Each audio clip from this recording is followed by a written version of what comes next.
Mi nombre es Andrés Salazar, aunque en las calles de San Miguel me conocían como El Sombra. Esta es mi historia, no solo de violencia y muerte, sino de una transformación que nadie esperaba. Desde pequeño, la vida me golpeó fuerte. Mi padre se fue cuando yo tenía 8 años, dejando a mi madre sola con 4 hijos. Vivíamos en un barrio pobre, donde la violencia era parte de la cotidianidad. Los disparos eran la música de cuna y el miedo, un compañero constante. A los 12 años ya hacía favores para la pandilla local, llevar mensajes, vigilar entradas, avisar si llegaba la policía. No lo veía como peligro, sino como una forma de pertenencia, una familia que me protegía cuando la mía ya no podía. El líder, un hombre llamado El León, me tomó bajo su ala, viendo en mí un potencial que yo mismo no entendía. A los 15 años, después de una brutal ceremonia de iniciación, me tatuaron las letras EMS en el pecho, señal de mi compromiso con la pandilla. Mi vida cambió para siempre. En esos años, la violencia dejó de ser algo externo para convertirse en parte de mí. Mi primera víctima fue un joven de la pandilla rival, alguien de mi edad, con ojos que ahora aún me persiguen en sueños. Sentí una mezcla de miedo y adrenalina. Fue el inicio de un camino oscuro del que parecía no haber retorno. Con el paso del tiempo, me convertí en uno de los líderes más temidos de la zona. Controlábamos extorsiones, manejábamos negocios ilícitos, y el respeto venía con miedo. Cada acto de brutalidad me alejaba más de la persona que alguna vez soñé ser. Mi madre dejó de mirarme a los ojos. Mi hermana huyó a otro país, incapaz de soportar la sombra que yo era. Pero yo seguía adelante, cegado por el poder y la violencia, sin ver que estaba cavando mi propia tumba. Una noche de abril, mientras finalizaba una reunión de negocios, la policía llegó con una operación que cambiaría todo. Hubo disparos, sangre y la sensación de que mi mundo se desmoronaba. Una bala me alcanzó y en ese momento, entre el dolor y el miedo, algo dentro de mí clamó: Dios, si existes, sálvame. Así comenzó mi viaje de la oscuridad a la luz, un camino que no solo me transformaría, sino que también podría dar esperanza a otros. Después de aquella noche, me encontraron malherido entre los escombros del bar. La policía me arrestó y me llevaron directo a la prisión de máxima seguridad en Zacatecoluca, un lugar conocido como La Saca, el infierno en la tierra para los pandilleros. Las primeras semanas fueron una pesadilla. Me encerraron en una celda solitaria, apenas 2 por 3 metros, donde el silencio era insoportable, roto solo por los gritos y los golpes de otros reclusos. Los guardias no tenían misericordia, especialmente conmigo, alguien con mi historia y rango en la pandilla. Pasaba los días enfrentando interrogatorios y peleas. La violencia que había sembrado regresaba multiplicada. Cada nuevo golpe, cada amenaza, me recordaba el precio que pagaba por mi pasado. Pero algo comenzó a cambiar. En medio de esa oscuridad, conocí a un hombre llamado Gabriel, un prisionero mayor que había encontrado en la fe un refugio. Gabriel no era un santo, pero tenía una paz en sus ojos que me desconcertó. Me habló de Dios, no con palabras vacías, sino con un testimonio vivido de redención. Al principio, lo rechacé. La fe me parecía un lujo, una mentira para los débiles. Pero sus historias, su serenidad, comenzaron a tocar una parte dormida en mí. Un pequeño susurro que decía que quizás había algo más allá del odio y la violencia. Las noches en la celda eran largas y llenas de recuerdos dolorosos, pero también de preguntas profundas. ¿Quién era realmente? ¿Había esperanza para alguien como yo? ¿Podía cambiar? Gabriel me regaló un pequeño libro, la Biblia, y me dijo: listo cuando el miedo te paralice. Ahí encontrarás la luz que busca tu alma. No sabía si creerle, pero no tenía nada que perder. Los días en la cárcel pasaban lentamente, pero poco a poco empecé a abrir ese pequeño libro que Gabriel me había dado. Al principio solo hojeaba las páginas, intentando entender qué tenía de especial ese texto que tanto paz le brindaba a él. Con cada lectura, un sentimiento extraño comenzó a crecer dentro de mí, algo que no había sentido en años: esperanza. Historias de perdón, de amor incondicional, de un Dios que no juzga por el pasado, sino que ofrece un nuevo comienzo. Recordaba las noches en las que miraba el techo de mi celda preguntándome si alguna vez volvería a sentirme humano. Esa esperanza era débil, casi invisible, pero se hacía presente. Mis compañeros de celda se dieron cuenta de este cambio. Algunos se burlaban, otros se alejaban, pero Gabriel me animaba a seguir adelante. No es fácil, Andrés, pero esta semilla crecerá si la cuidas. Comencé a orar. No sabía cómo hacerlo. Ni siquiera estaba seguro de que alguien me escuchara. Pero era un intento por aferrarme a algo que pudiera salvarme. Recordé a mi madre, a mi hermana, a los amigos que había perdido por culpa de mi vida en la pandilla. Pensé en cuánto dolor había causado y cuánto sufrimiento había llevado a otros. Cada oración era una batalla contra el hombre que había sido. Una batalla interna por recuperar mi humanidad, por romper las cadenas del odio y la violencia. La transformación no fue instantánea. Hubo días oscuros, dudas, tentaciones de volver a lo viejo, pero la semilla plantada empezó a dar pequeños frutos. Paz, arrepentimiento y un deseo profundo de cambiar. Poco a poco, dentro de las paredes de la prisión, mi vida comenzó a tomar un rumbo diferente. El cambio que había empezado a gestarse con Gabriel y la Biblia no solo era espiritual, sino también mental y emocional. Empecé a participar en grupos de apoyo que algunos internos dirigían. Eran pequeños círculos donde compartíamos historias, luchas y anhelos de cambio. Allí aprendí que no estaba solo, que otros también buscaban una salida a esa vida de violencia. Aprendí sobre perdón, no solo hacia Dios, sino hacia mí mismo, porque cargar con la culpa y el resentimiento solo me hundía más en el abismo. Recordé a mi madre, a quien no había visto en años. Su recuerdo se convirtió en un faro que iluminaba mis noches más oscuras. Sentí la necesidad de reparar el daño, aunque solo fuera con palabras o acciones dentro de ese pequeño mundo de concreto. Los guardias comenzaron a notar que algo en mí había cambiado.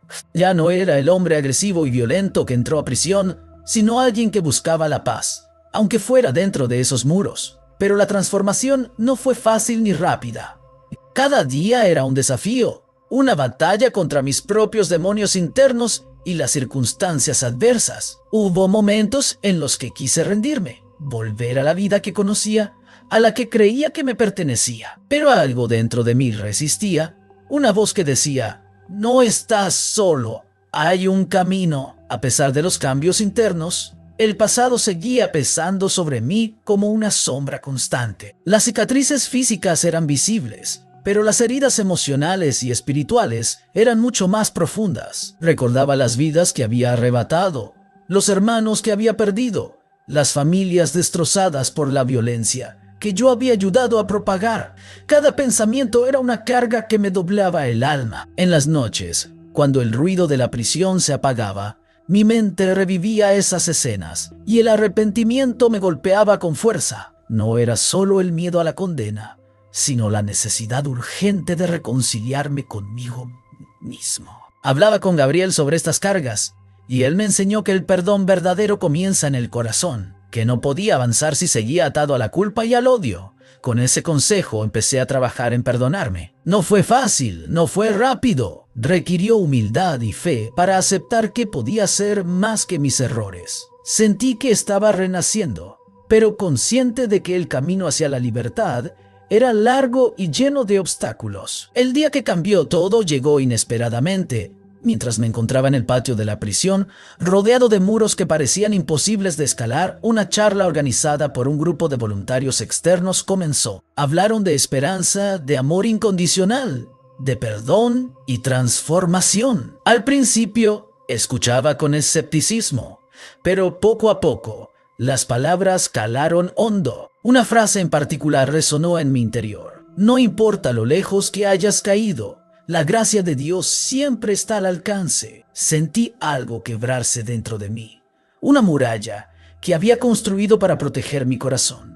La gracia, algo que creía reservado para otros, empezó a tocarme. En ese momento, supe que mi vida podía cambiar de verdad, que no estaba condenado a repetir el ciclo de violencia. Comencé a entender que la transformación era posible, no por mi fuerza, sino por un amor mucho más grande que yo. A medida que la luz de la gracia comenzaba a penetrar en mi vida, también emergió una batalla interna feroz. Mi mente y mi corazón se debatían entre la vieja vida que conocía y el camino nuevo que me llamaba. Las voces del pasado no cesaban. El odio, la rabia y el miedo me instaban a regresar a lo seguro, la violencia y el control. Pero había una voz más fuerte, una que susurraba esperanza, que me recordaba quién podía llegar a ser. Cada día era un campo de batalla. Había momentos de duda profunda, cuando parecía que el peso del pasado me aplastaría. Sin embargo, en esos momentos encontraba fuerzas en la oración, en la lectura, en los testimonios de otros que, como yo, habían elegido cambiar. La transformación no es lineal ni fácil, y esa lucha constante fue la que moldeó mi carácter y fortaleció mi fe. Después de años de distancia y silencio, comenzó a abrirse una pequeña puerta hacia mi familia. No fue inmediato ni sencillo, pero poco a poco el deseo de sanar relaciones tomó fuerza. Mi madre, a pesar del dolor y la distancia, nunca dejó de orar por mí. Su amor incondicional se convirtió en un pilar para mi proceso de cambio. Mi hermana menor, que había huido al extranjero para escapar del miedo, empezó a comunicarse conmigo nuevamente. Fueron mensajes tímidos al principio, pero llenos de esperanza. Este reencuentro me mostró que, aunque el daño fue profundo, la restauración era posible. Las heridas físicas y emocionales comenzaban a sanar, no por mis propias fuerzas, sino por la gracia y la voluntad de perdonar. Este capítulo en mi vida me enseñó que la reconciliación no solo es para los otros, sino que también debía perdonarme a mí mismo. La transformación verdadera exige más que deseos, requiere acción y compromiso firme. Decidí que no solo quería cambiar por mí, sino también ser un agente de cambio para aquellos que aún estaban atrapados en las sombras. Empecé a involucrarme en actividades dentro de la prisión que promovían la paz y la reconciliación. Organizaba charlas, facilitaba encuentros entre grupos rivales y compartía mi historia con otros internos,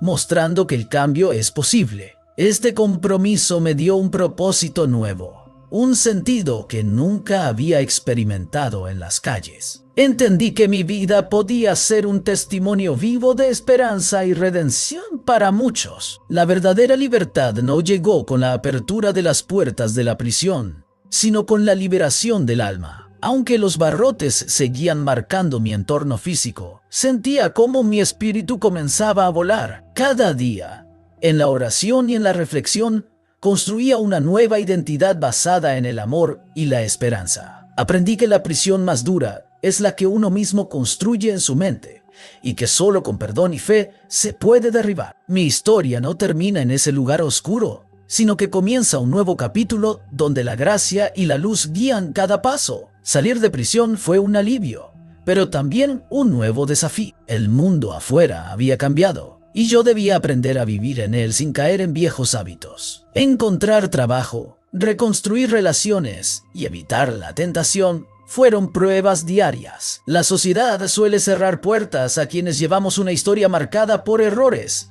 pero la fe y el apoyo de nuevos amigos me ayudaron a no rendirme. Cada paso hacia adelante era una victoria, y cada tropiezo, una oportunidad para aprender. La confianza rota no se reconstruye de la noche a la mañana. Con la familia, amigos y la comunidad tuve que empezar desde cero. Cada gesto pequeño, cada palabra sincera, era un ladrillo para edificar nuevamente el vínculo perdido. La honestidad y la transparencia fueron claves. No fue fácil, pero el amor que me rodeaba me dio la fuerza necesaria para insistir. Comprendí que para transformar mi vida debía educarme. Aproveché cursos dentro y fuera de la prisión. Leí libros, asistí a talleres. La educación abrió mi mente y me permitió soñar con un futuro diferente. La capacitación no solo mejoró mis habilidades, sino que también me dio dignidad y una visión clara del hombre que quería ser. Perdonar no significa olvidar, sino liberarse del peso del rencor. Aprender a perdonar a quienes me hicieron daño fue uno de los procesos más difíciles y sanadores. También me perdoné a mí mismo por los errores cometidos. El perdón abrió un espacio de paz interior que antes no conocía y me permitió avanzar sin cadenas. La fe se convirtió en mi ancla en medio de las tormentas. No una fe ciega, sino una que cuestiona, que lucha y que crece. A través de la oración, la meditación y la comunión con otros creyentes, encontré una fuerza que trascendía mis límites. La fe me dio propósito y un sentido profundo a mi existencia. Con el tiempo, mi historia empezó a inspirar a otros. Participé en programas comunitarios, ayudando a jóvenes en riesgo a evitar el camino que yo tomé. La reinserción social fue una labor constante y gratificante. Poder devolver algo a la sociedad fue un acto de justicia y amor. Enfrentar el rechazo social por mi pasado fue uno de los mayores obstáculos, pero aprendí a no permitir que las etiquetas definieran quién soy. Rompí barreras con trabajo, dedicación y demostrando que la transformación es posible. Este capítulo muestra cómo vencer prejuicios y abrirse paso con dignidad. Reconstruir la familia no fue un camino recto. Hubo rupturas, reconciliaciones, dolores y alegrías. Aprendí sobre paciencia, empatía y comunicación. El amor familiar, aunque imperfecto, es un refugio poderoso que sostiene la adversidad. Pensar en el futuro me llevó a definir qué legado quiero dejar. Uno de esperanza, superación y fe. Quiero que mi historia sea un faro para quienes están en la oscuridad, un recordatorio de que nunca es tarde para cambiar. El legado no solo se escribe con palabras, sino con acciones diarias de amor y servicio. Ahora veo la vida con ojos nuevos. El pasado forma parte de mí, pero no me define. Cada día es una oportunidad para construir un futuro lleno de luz y propósito. La transformación es un proceso continuo, una decisión diaria que me comprometo a mantener. Si esta historia tocó tu corazón, no te vayas sin suscribirte. Comparte este testimonio y deja que otros también conozcan el poder transformador de Cristo.